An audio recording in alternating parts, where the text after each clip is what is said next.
Fala pessoal, beleza? Vou trazer aqui um tema que está rolando nas redes sociais. O tema é: ciência confirma que cachorros reconhecem pessoas ruins com total precisão. É exatamente essa a chamada. E eu vi alguns treinadores compartilhando isso como se fosse verdade. E existem também muitos sites de notícias divulgando esse título. E no texto, que é para explicar a pesquisa, as informações são muito vagas. Então, segue as informações abaixo. Abre aspas. Um estudo conduzido por Akiko Takaoka, um médico da Universidade de Kyoto, no Japão, que queria saber se um cachorro confiaria em uma pessoa mentirosa. Os pesquisadores dividiram o experimento em 3 partes, para descobrir se o cão conseguiria entender se um sujeito era alguém confiável ou não. No experimento, os donos dos cães apontaram primeiro para um recipiente com comida, fazendo com que o cão corresse em direção a ele. Depois, apontaram para outra vasilha sem comida. Os cães se aproximaram do recipiente e assim foram enganados. Entre aspas, enganados, eu já vou explicar por quê. Anteriormente, sabia-se que os cães correriam em direção a um objeto para o qual seu proprietário apontaria. Portanto, os cientistas acreditam que os cães são capazes de compreender os gestos humanos. E se os sinais são inconsistentes, os cães podem ficar nervosos e estressados. Na terceira vez, os cães não seguiram a mão que apontava para o objeto, mas a voz da pessoa. E o resultado foi que os animais não acreditavam nos mentirosos. É assim que a notícia fala, tá? Os 34 cães que participaram do experimento tiveram o mesmo comportamento de acordo com o Journal of Animal Cognition. Os cães usaram a experiência anterior para determinar se uma pessoa era confiável ou não. Fecha aspas. Agora algumas pontuações minhas. Como nós temos pouquíssimos dados da pesquisa, farei algumas observações sobre isso e levantarei outras questões para reflexão. Aqui cabem essas observações. Os cães sim possuem uma grande capacidade de leitura dos nossos gestos, inclusive nossas expressões faciais. Isso é fato, já está pesquisado. Inclusive, convido vocês a lerem a pesquisa da doutora Natália de Albuquerque, que eu tive o prazer de conhecer pessoalmente e que pesquisou sobre isso. Comprem um livro, Cognição e Comportamento Canino. Lá, além dessa pesquisa, tem também outras pesquisas de pesquisadoras brasileiras da área.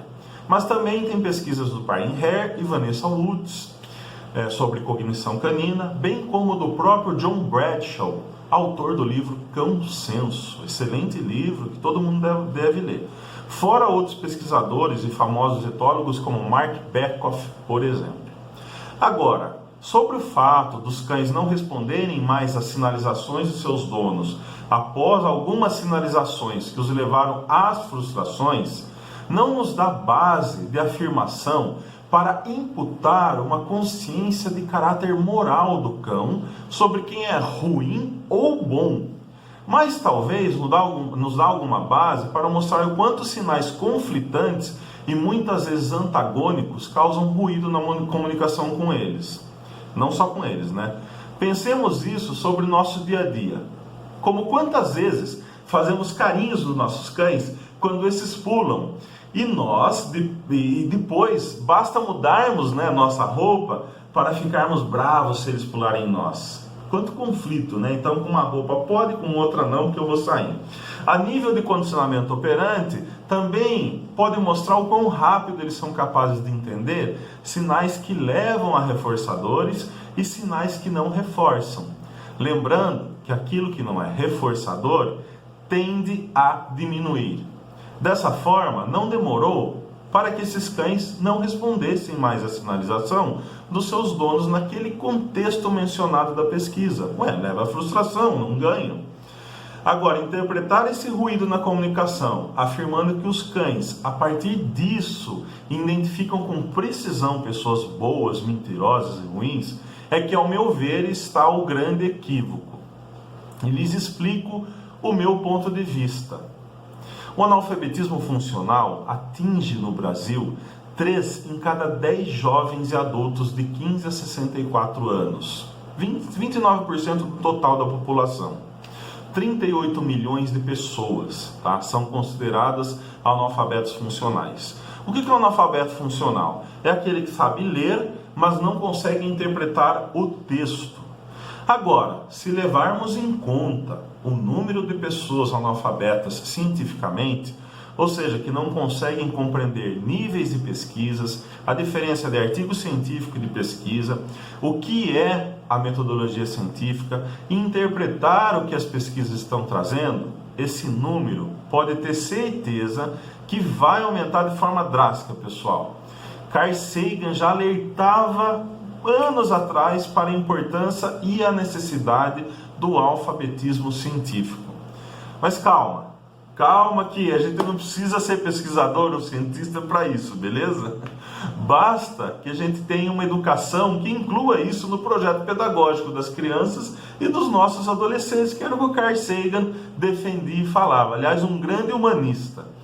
Entre o título e o que está descrito na pesquisa, pessoal, ao meu ver, existe uma grande desonestidade intelectual. Para ter like, ter compartilhamento.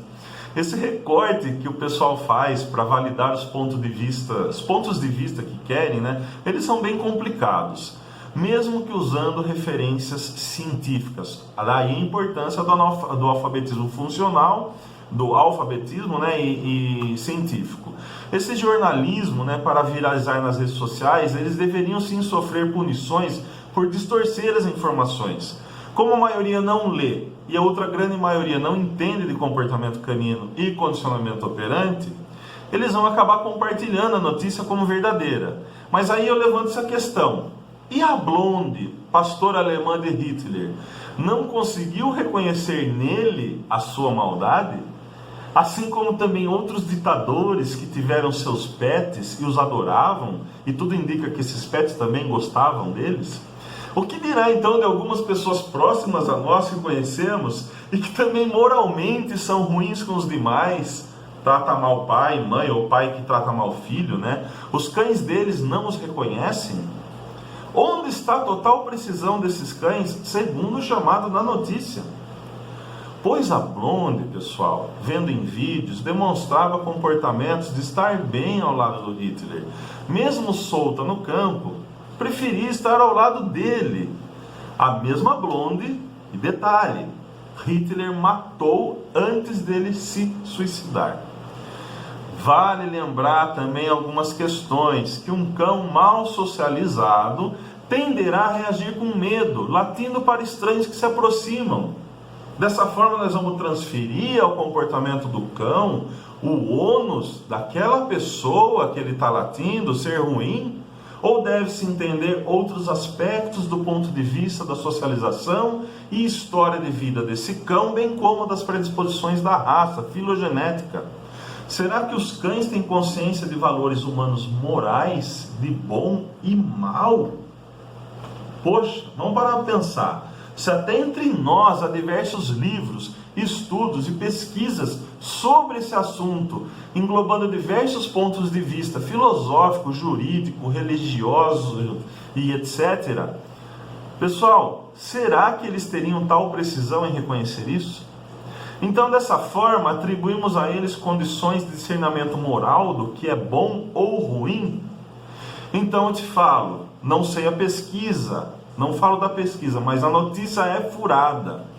A abordagem da pesquisa se baseia em conceitos cognitivos sobre condicionamento operante, levando em conta aspectos importantes da evolução e domesticação dos cães, na leitura dos contextos que nos envolvem com eles e com os ambientes e estímulos que eles estão inseridos. Mas não tem nada a ver com a proposta distorcida desse título e mentirosa do título. Por favor, não acreditem nesse tipo de coisa. Tenham senso crítico. E como a fonte, que é sempre questione, né, coloca, A fonte dessa notícia, sempre questione, mas tem várias outras fontes.